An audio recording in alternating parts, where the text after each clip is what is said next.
Now let's get to the UCLA chancellor being grilled on Capitol Hill over campus protests. Now remember, at the time while this was happening, there was an impromptu encampment that was set up that was subsequently dealt with by the Los Angeles Police Department again. But our dumbass chancellors and leaders of institutes of higher learning refuse to learn the lessons from prior leaders of institutes of higher learning that have gone in front of these idiotic congresspersons and have gotten shellacked by especially right-wing congresspersons who are anti-Semitic themselves, that don't give a fuck about anti-Semitism and have literally defended Nazis openly time and time again, as they sit there and go, do you not care about anti-Semitism on campus, sir? In any case, really stupid, but here it is. On the UCLA campus, tensions flare. LAPD doing their jobs for once? What do you mean? Their job is not to brutalize. Their job shouldn't be, in a theoretical democracy, to brutalize peaceful campus protesters for the crimes of saying like what Israel's doing is bad and wrong, protesting against Israel's actions. It's ridiculous. Yet again over the war in Gaza.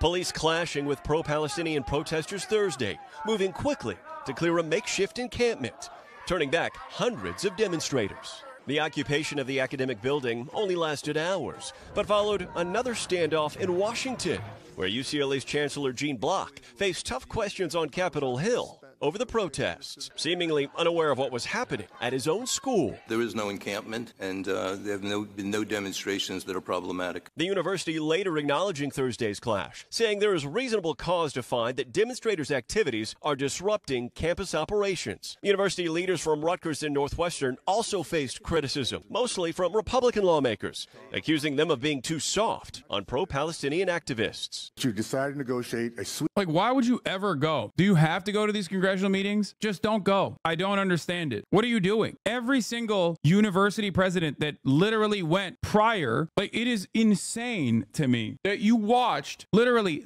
3 different presidents lose their jobs. You watched 3 different presidents lose their jobs. Why are you attending these meetings? The Columbia University president went there, okay, and was like, yeah, you're right. I'm going to deal with these disgusting freak pro-Palestinian protesters. And then she turned around and sicked the NYPD on them, a massive stain on Columbia's already marred history, relitigating only 2. The MIT president didn't lose their job. You're right. 2 of them lost their jobs because they weren't sufficiently Zionist. I just don't understand it. I don't. Sweetheart deal with pro-Hamas students and professors who denied October 7th. Democratic Congresswoman Ilhan Omar singling out UCLA's chancellor over an attack by counter-protesters late last month on a pro-Palestinian encampment. Why did you not immediately send the police that were standing by? We tried. That incident now being investigated by the University of California. UCLA's police chief already removed from his position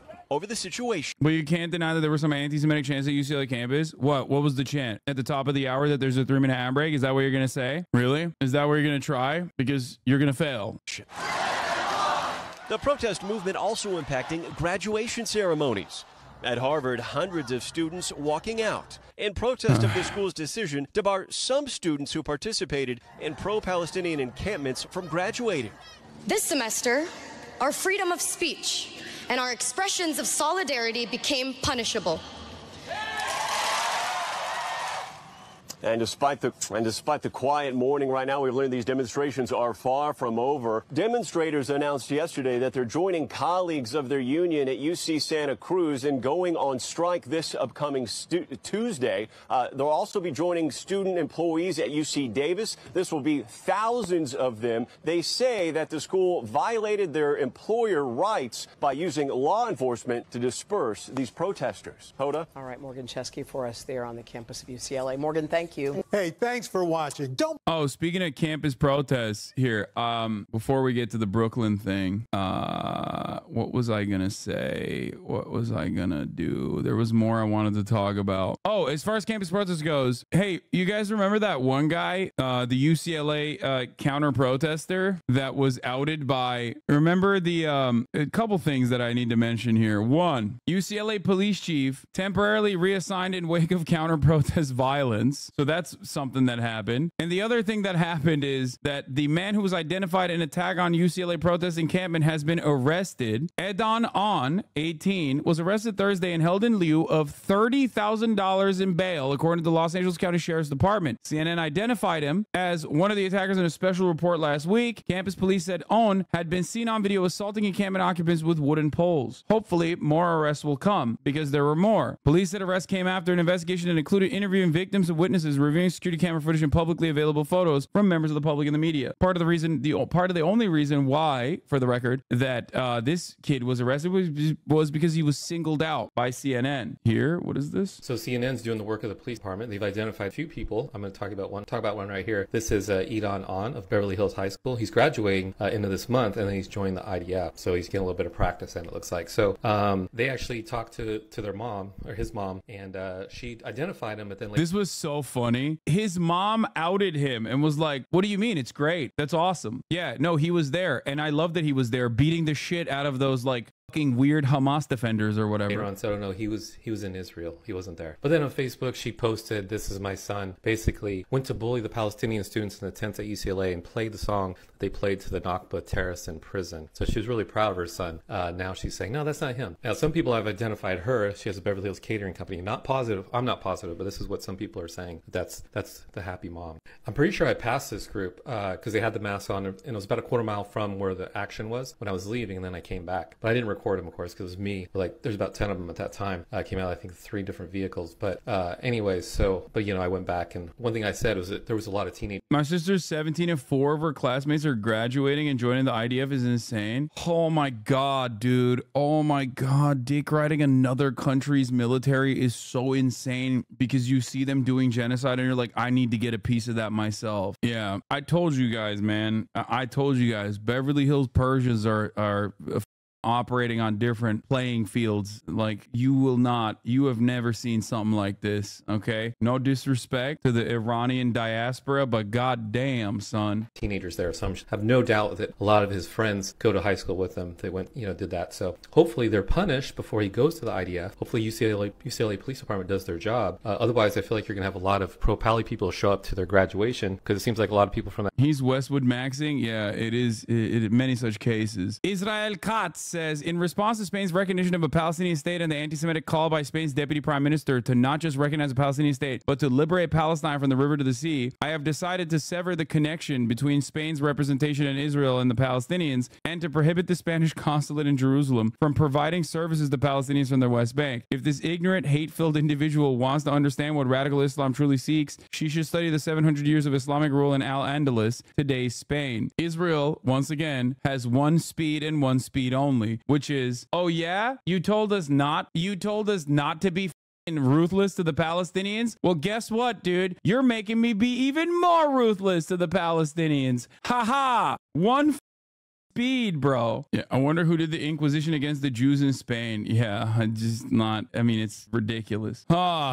Only 48 hours ago, Norway have joined the Spanish initiative to recognize a non-existent Palestinian state. Now the Spanish deputy prime minister is revealing what is her final goal: ethnic cleansing of Jews from Israel. This is literally like, people are hyperventilating because of the insanity that they have designed for themselves. Like, they were so firmly committed to From the River to the Sea being like anti-Semitic and like being genocidal, that now they're just like, no, it is genocidal. And now see, like, Norwegian officials are saying it, or Spanish deputy prime minister is saying it. Un momento de la historia del mundo en el que hacer lo mínimo es a la vez heroico e insuficiente.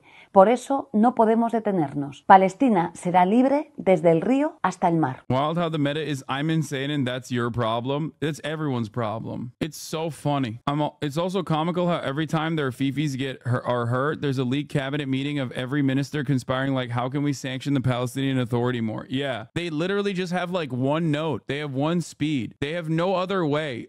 They have no other way of dealing with this. And the more there's pressure, the more they're like, okay, well, I guess we have to literally kill more Palestinians, I guess. It's like, no, dude, you have to do the opposite. The world is saying, hey, stop killing Palestinians. And they're like, no, wait, what?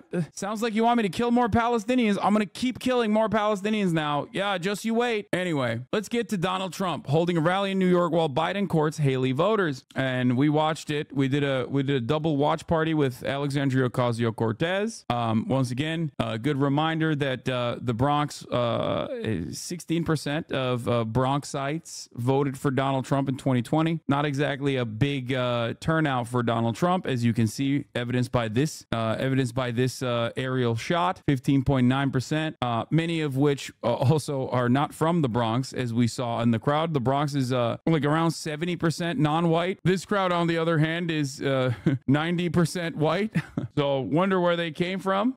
Dozens of Trump supporters. This was a bigger turnout than Live Aid. Stop lying, bro. This was maximum like 3K. Kai Cenat would be able to literally gap this, 10x this, if he held an impromptu meeting. I'm saying it's 2,000. That's a fake pic. This is the real crowd pic. Pretty good crowd for Trump in the Bronx. This is the Bronx. Biden and the Dems are shaking. I cannot believe how much of a crowd Donald Trump drew. That's crazy. I also can't believe how much he's been tanning and is hitting that Ozempic. I don't understand why they have change we can believe in, I think, posters up. Change we need.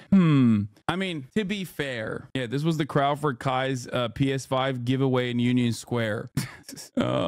It's pretty funny. Oh God, Olivia Giuliana. A right-wing content creator with over 1 million followers is claiming that photos from Barack Obama's 2008 speech in St. Louis, Missouri are from Trump's speech in Bronx yesterday. You cannot make this stuff up. This is Trump's speech in the Bronx. This is what it looked like today in the Bronx, New York. This is the bluest of fucking... Yeah, he's conveniently hiding. It's just weird because, like, one, the Bronx sure looks different, and two, he's conveniently hiding the one part of the footage that would immediately destroy the argument, which is where you will see that it's not Trump, but instead, you know, a Kenyan Muslim man who drew that crowd. What is it? The older millennial? I have to find this. I have to find the original. The older millennial TikTok. Did he delete it? MCU launch in 7 days. He got bullied to take it down. Aw. Trump draws huge crowd in the Bronx. Wow, look at all those people. Look at all those people that are in the Bronx. He went there as a New Yorker, and I like that he showed his New York pride. And then he ended his speech in a non-political way, although he injected some politics into it, although he said he wasn't going to be political, with just advice for young. Have you seen the DEI in UCLA med school? Crazy. It's causing failures. Insane. Are you okay? People. And it was a ride, the ups and downs, and he covered all of the issues. Yup, DEI is a massive problem at UCLA. What do you mean? What are people saying right now? Up to half of UCLA students, it's Daily Wire, the Free Beacon, the Daily Mail, and look, I looked this up. I Googled UCLA DEI Medical School, and literally the outlets are Free Beacon, Daily Mail, National Review, Outkick, and the Daily Wire. How the does a very targeted, very deliberate attempt to just like, you know, I haven't even looked at this story yet. Okay. I have no idea what this is, but let me tell you, judging by what the people are, who's writing about this, I suspect that it's most likely massaged and in a very biased direction. I have no idea what the it is, but immediately a couple things. When I see this, I see only right-wing journalists targeting the principle of DEI. That in and of itself immediately feels to me like it's a cynical, targeted right-wing attack. Here's the reporter from the Free Beacon, which is a right-wing outlet, by the way. Scoop: whistleblowers at UCLA Medical School say it has dramatically lowered admission standards for minority applicants. As a result, they say 50% of some cohorts now fail basic tests of medical competence. We've obtained shocking internal data. UCLA Medical School hired a new dean of admissions, Jennifer Lucero, in 2020. Since then, the number of students failing their shelf exam standardized tests taken after each clinical rotation has exploded, rising in as much as tenfold in some subjects. That wasn't a coincidence. Race-based admissions have turned UCLA into a failed medical school, said a former member of the admissions staff. We want racial diversity so badly, we're willing to cut corners to get it. This is the story of how that happened. Led by Lucero, who also serves as the DEI czar of UCLA's anesthesiology department, the admissions committee gives Black and Latino applicants a pass for subpar metrics. 4 people who served on it said, while whites and Asians need near perfect scores to even be considered. Committee members who who try to uphold standards are silenced. Two sources said Lucero attacked an admissions officer for raising concerns about an applicant with low test scores. Did you not know African-American women are dying at a higher rate than everybody else, she asked. The candidate score shouldn't matter, she continued, because we need people like this in the medical school, which is correct for the record. We are not consistent in the way we apply measures because these applicants want admissions official email colleagues after the incident. This is troubling. I wondered, the official added, if this applicant had been a white male or an Asian female for that matter, whether he would have had that much discussion. The story is based on written correspondence between UCLA officials, internal data on student performance, and interviews with 8 professors at the medical school, 6 of whom have worked with or under Lucero on medical student and residency admissions. Together, they provide an unprecedented account of how racial preferences outlawed in California since 1996 have nonetheless continued upending academic standards at one of the top medical schools in the country. Here is a PhD, MD student in anthropology at UCLA. I'm a medical student at UCLA, and I can say that this article is making the rounds is absolutely unfair and constitutes a deliberate bad faith attack by right-wing actors within and outside our school. He's a threat on some of the logical missteps and factual obfuscations. The only evidence presented in the article is a shelf exam score and faculty student evaluations, both assessments made of second-year medical students. There are 3 reasons why this evidence is hilariously insufficient. The shelf exam scores are not disaggregated by race, MCAT score, or undergraduate GPA. If they were, I have a feeling a lot of you would be very surprised. The UCLA switched to a compressed 1-year preclinical curriculum in around the same time period discussed by the article. This means that instead of the traditional 2 years of basic science coursework medical students would take before clinical rotations, we have just 1. I would argue strongly in favor of a shortened curriculum, but I won't do that here. However, one drawback is that the decline in second-year shelf exam performance was expected and in line with that seen at other medical schools that have switched to a 1-year curriculum. There has been no change in the minimum standards required to graduate from medical school and get into residency. All students still have to pass every shelf exam with brand new questions written by the NBME on retake, pass step 1, and get a competitive score on step 2. Also, as the Jurek et al. Article would predict, shelf exam scores normalize by the end of the second year at UCLA. The promise of a holistic review isn't that student competence will be unchanged at the start of medical school, but rather that students from diverse backgrounds can be trained into excellent physicians by a committed medical school. This absolutely continues to happen at UCLA, as our 4th-year students had the best match results of any class in the past 10 years, outdoing some schools with higher U.S. news rankings. In summary, UCLA continues to produce excellent physicians as it always has. The only thing that changed is that it's full of unbelievably diverse classes committed to fundamentally transforming healthcare both here and abroad. And that's what scares its conservative critics. But guess what, dude? It doesn't matter, because this is a much more convenient narrative that will most likely get amplified by Elon Musk. Of course it is. Here it is. People will die if doctors misdiagnose patients. 162,000 fucking likes. We are becoming dumber by the second. The fake article, the fake bullshit gets a shit ton more leeway than the actual analysis. Oh, one disagreed chatter. No, it's good. It's good that one chatter came in and was like talking about DEI lies or whatever, or DEI destroying UCLA or something, because then this like incredibly viral piece of misinformation gets debunked in real time, as we did here to the best of our ability. And ultimately, like, this is why community notes are bullshit, by the way, because no one is community noting this and no one is community noting Elon Musk. You can't even fucking do that. God, we are collectively getting dumber and dumber every fucking day, dude. I didn't even know any of this, obviously, but it doesn't even matter. As soon as I see someone be like, DEI is up, it's almost always predicated upon a couple faulty premises. One, the notion that they're like actually giving additional bandwidth and additional allowances, or even creating like a racial draft mechanism. The reason why they would have a more holistic approach to applications of the medical school is very obvious. You don't have to be fucking brilliant to comprehend this. It's because they do need more. We as a society, 1, need more doctors. That's for sure. 2, we need more diverse doctors, as a matter of fact, because of the medical racism that is so institutionalized that one part of the course when you go to medical school is directly talking to a field of non-black doctors about how fucked up it is that historically we have mistreated black patients and still continue to do so. Ultimately, they are not lowering the standards of graduation. They're not at all. So just because they changed the standards of how they evaluate, which led to a shorter time frame, which means that there's going to be some people that are going to have a higher failure rate specifically due to that change, does not change the reality that like ultimately the doctors are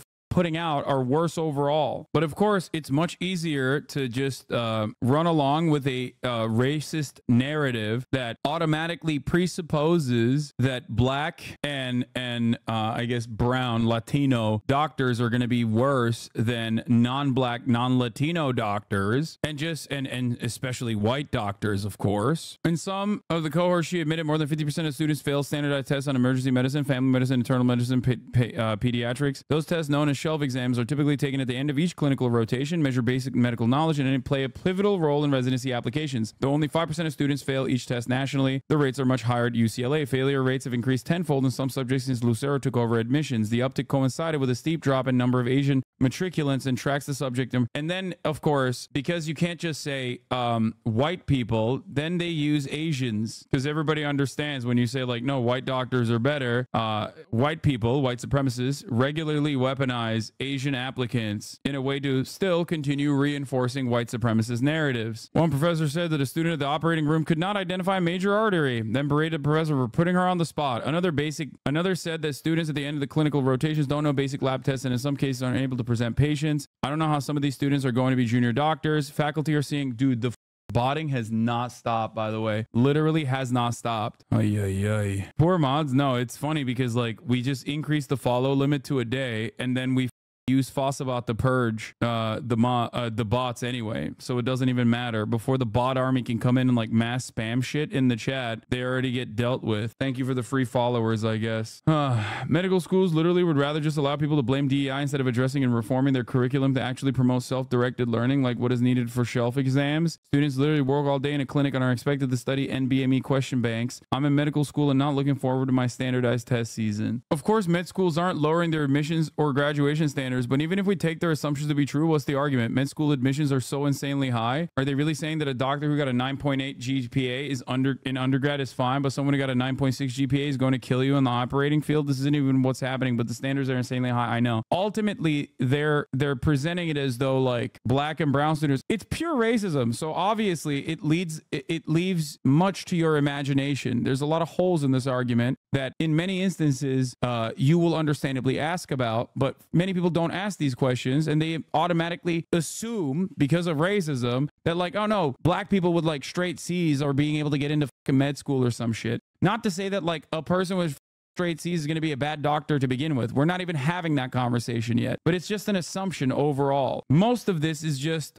trying to create a justification for the racist opinions that you have. Does that make sense? Lucero hasn't been kind of dissenters, blah, blah, blah. It's just like most of the articles just like shitting on this one person who they perceive as the reason for why it sucks. Anyway, I'm glad that we took this brief side trip to you know, DEI lane for a second.